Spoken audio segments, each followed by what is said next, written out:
Lilikha ng roadmap ang Association of Southeast Asian Nations o ASEAN para mapalawak ang kapasidad ng mga rehiyon na tumugon at rumesponde tuwing panahon ng kalamidad.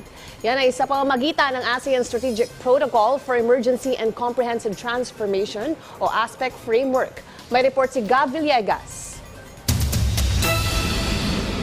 Isinusulong ng Pilipinas ang pagpapatibay ng isang regional framework na magpapabuti sa humanitarian response and coordination tuwing panahon ng sakuna. Ayon kay Department of Social Welfare and Development Secretary Rex Gatchalian, sa pamamagitan ng ASEAN Strategic Protocol for Emergency and Comprehensive Transformation o ASPEC Framework, layo nito na bumuo ng roadmap para sa regional interoperability and cooperation para sa napapanahon at epektibong access of support bilang paghahanda at pagtugon sa mga sakuna at mga extreme weather event. Binigyan din rin ng kalihim na ang ASPEC Framework ay maggagarantiya ng isang anticipatory, integrated at inclusive na regional approach sa pagtugon sa mga sakuna.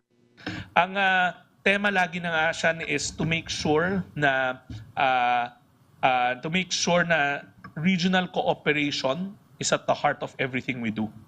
What better way to take care of our vulnerable countrymen, not just our countrymen, but all throughout the region, is to make sure na kapag may sakuna na hindi naman iwasan na, ay ready ang mga magkakapitbahay magtulungan.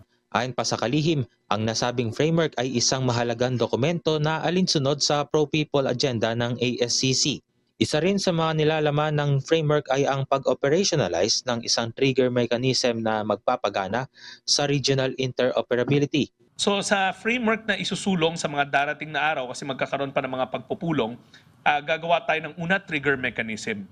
Pangalawa, ano ba yung group response or yung regional response? At pag napakalaki na nitong kalamidad na to, baka kailangan na rin natin ipasok yung mga dialogue partners ng ASEAN to put in the necessary capacities for better disaster response. Inaasahan rin na tatalakayin at pagtitibayin sa 48th ASEAN Summit ngayong taon ng ASPEC Framework.